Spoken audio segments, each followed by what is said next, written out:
أعوذ بالله من الشيطان الرجيم بسم الله الرحمن الرحيم الحمد لله رب العالمين وصلى الله على محمد وآل بيته الطيبين الطاهرين اللهم كن لوليك الحجة بن الحسن صلواتك عليه وعلى آبائه في هذه الساعة وفي كل ساعة وليا وحافظا وقائدا وناصرا ودليلا وعينا حتى تسكنه أرضك طوعا وتمتعه فيها طويلا برحمتك يا أرحم الراحمين. السلام على المهدي.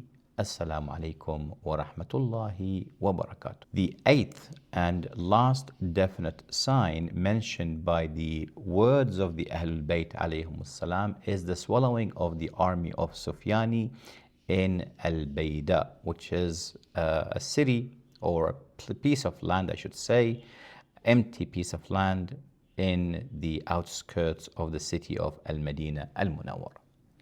Now we said that al-Nafs al-Zakiyyah, the pure soul, he goes to the people of Mecca, asking them for help, reading to them the message of Imam al-Mahdi salamullahi alayhi. However, they kill him in the holy Kaaba. After he gets killed, the news of him being killed gets to Sufyani in Sham, in Syria, and therefore he understands that the Imam al-Mahdi salamullah alayhi is in fact in the city of Medina. And therefore he sends an army to the city of Medina, and once they arrive there, they don't find the Imam, so they want to move towards the city of Mecca to go and fight the Imam alayhi salam. However, the earth will sink in them and they will be swallowed by earth and they will perish in that incident. Now, before we discuss this incident, there are a few points I want you to keep in mind. Now, most of the ahadith that talks about the details of this event are actually from the Sunni sources, where Ahl Bayt Salamullah alayhim in our books, they just mention the event without too much details. While we see in the books of Ahl Sunnah wal Jama'ah, there's extensive detail of how this event happens and how it takes place and so on and so forth. So keep that in mind. When we talk about this event itself, the swallowing of the earth, or as we call Al-Khassf al-Bayda, we find that it's mentioned in narrations that talks about the end of days, which is the day of judgment, and there are ones that talks about the dhuhur and the emergence of Imam al-Mahdi salamullah alayh.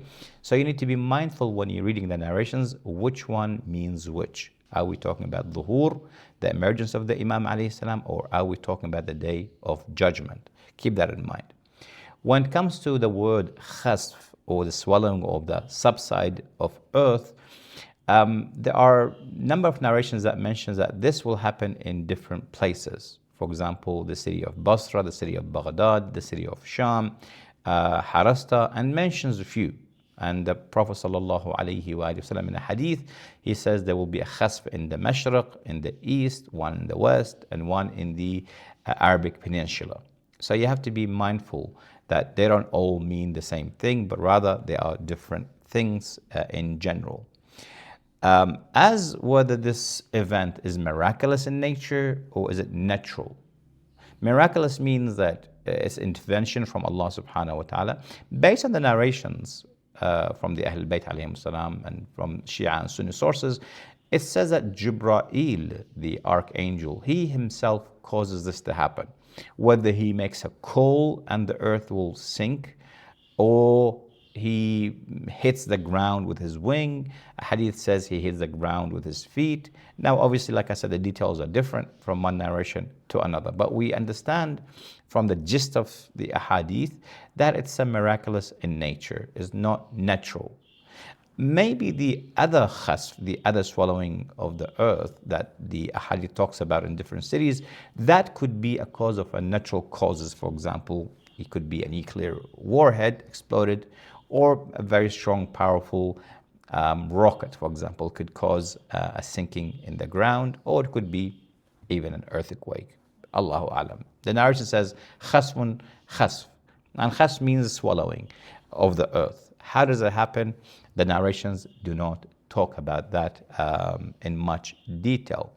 Now, lastly, the last point I want to mention before we look at the ahadith, how would the Sufyani understand and knows who the Imam is, and therefore he sends an army to kill him? Because if you want to send an army to kill a person, you need to know who you're killing. You can't just send an army to a city and assume there's someone that you want to kill. So how does he know? Well, as we said, and we mentioned this previously, that the Imam alayhi salam, Imam al-Mahdi alayhi salam, he is known to everyone before his emergence. Everyone has seen him. Everyone has heard of him.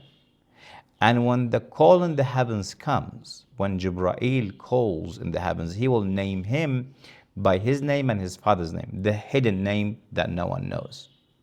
And once Jibril announces who the Imam is, people will be like, oh, so it's this person. That person is the Imam. So everyone knows how he looks like and who he is. Inshallah, this is a discussion we will look at later. Inshallah, I will make a whole series about the hidden name of the Imam alayhi assalam and his hidden identity.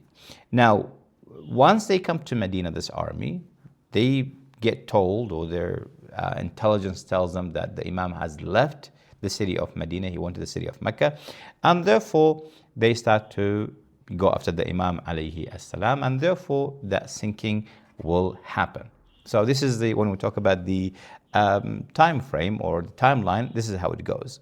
As far as the ahadith concerned, when they classify the sign to be a definite sign, we have a hadith from Imam al-Sadiq salamullah alayhi, which he says the following: min al-Mahtoumat alladhi la budda an yakun, from that which is definite that must happen. He says, min qabl qiyam al-qa'im, before the emergence or the exiting of the riser, the rising of the riser.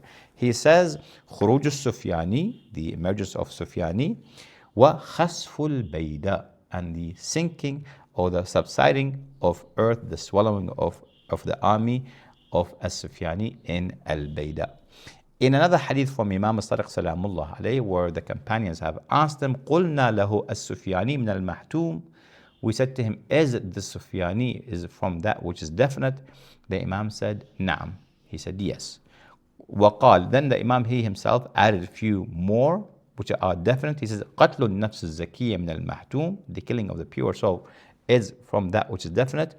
وَالْقَائِمُ مِنَ الْمَحْتُومِ, and the Imam, he himself is a definite. وَخَسْفُ الْبَيْدَاءِ مِنَ الْمَحْتُومِ, and also the swallowing of the Bayda is amongst that which is definite signs. In a third hadith from Imam al-Sadiq salamullah alayhi, he says, قَبْلَ قِيَامِ الْقَائِمِ خَمْسُ عَلَامَاتٍ مَحْتُومَاتٍ, before the rising of the riser, 5 definite signs.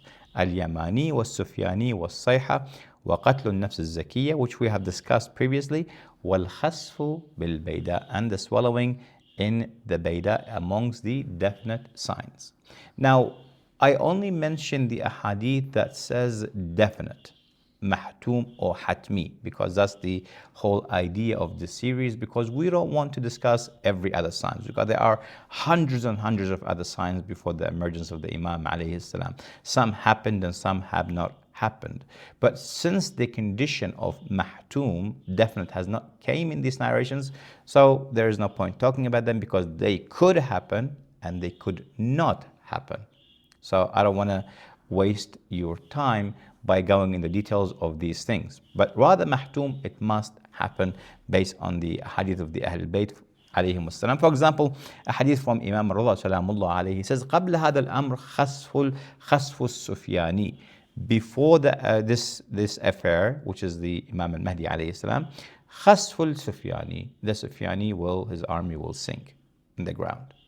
And the Imam did not mention whether hatmi or not. So this sign was mentioned in a lot of ahadith, but without the condition of them being definite. So therefore, I did not want to discuss them.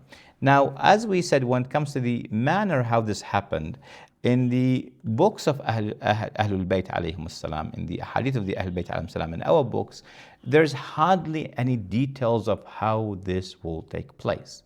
Rather, most of the extensive details of how this happens, you'll find them in the books of Ahl Sunnati wal-Jama'ah. Where specifically Na'im ibn Hammad in his book Al-Malahim wal-Futan, where he brings a lot of ahadith where he discusses this sign in a lot of details. The army is mentioned, how many army men are there, who is leading this army, the name of the leader of the army, the number of the army, and so on and so forth. Where the Hadith the Ahl Bayt Salamullah alayhim, they just mention the event itself without these details. Because obviously details will differ. So the Ahl Bayt Salamullah alayhim, they did not want to go into details just in case Allah subhanahu wa ta'ala changes things around. So if you want more details of how this happens, you'll find them in these kind of books.